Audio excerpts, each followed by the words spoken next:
It's been a few hours and we're back. I know you're looking at potatoes, but I use these as a weight. We're picking up where we left off with the Seitan. So those little pieces that we put in the colander, and look at the liquid that's in here. Can you see that? It all came off, so we're gonna peel that off. Take off the, let's see what we got here. Look at this.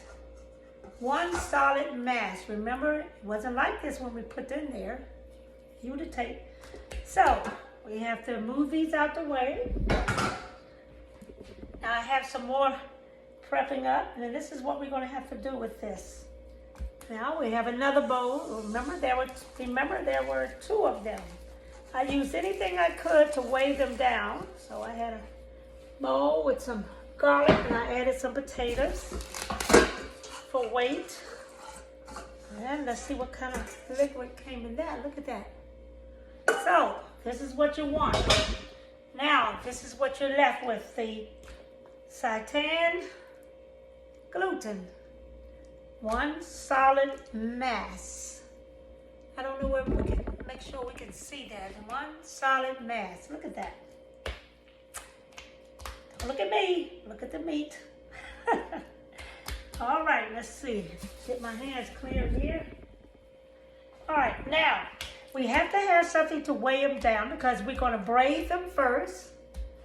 And I still don't like how, well, maybe you had it better. I want you to see what I'm doing here. So I'm going to move over some. Okay. Now, we're going to use these weights to weigh it down so I can pull. I'm going to use a knife. Spread as much as you can. Like you're doing pizza dough. Now, what we're going to do is cut it into threes. And if you can braid 6 braids, that's good. I'm not that good. I had sons. I didn't have any daughters, so me and braiding is not the best. So what we're going to do is we're going to braid these.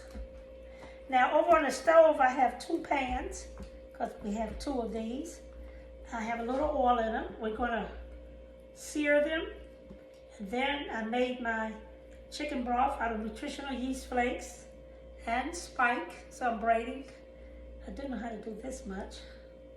Now what I'm going to do is move it. Remove it, weigh it down right there so I can pick up the braids on the other end.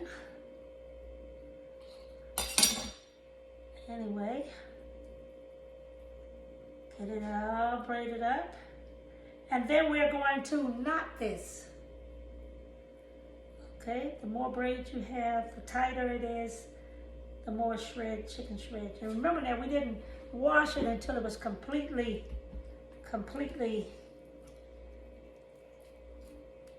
starch free. Look at that. Now we're going to tie them in a knot. Can you see that? We're knotting now. Don't want to pull too hard, you'll break. So we're knotting and knotting.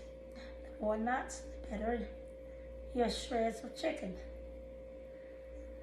It's kind of slippery, but get as many as you can without tearing. All right, I think that's about it on this one.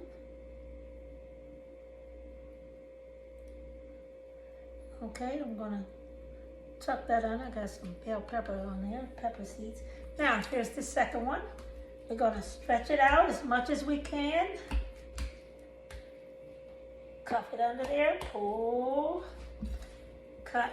Again, we're going to repeat the same process. We're repeating. Okay. Now, braid. Again, the tighter the better, but I'm trying to rush through this. And I have to do this 2 more times in order to timing is just right. This will be already done by the time they get here. But I'll have one ready for them to stretch like this, and then one ready for them to wash. So it won't take forever because we do have another type of meat to do, and we're going to be using a block of tofu with that. I'm pretty sure a lot of people are familiar with that procedure. And then there's the one we did with to make the chicken fillets. So, someone's trying to call in. We can cancel that.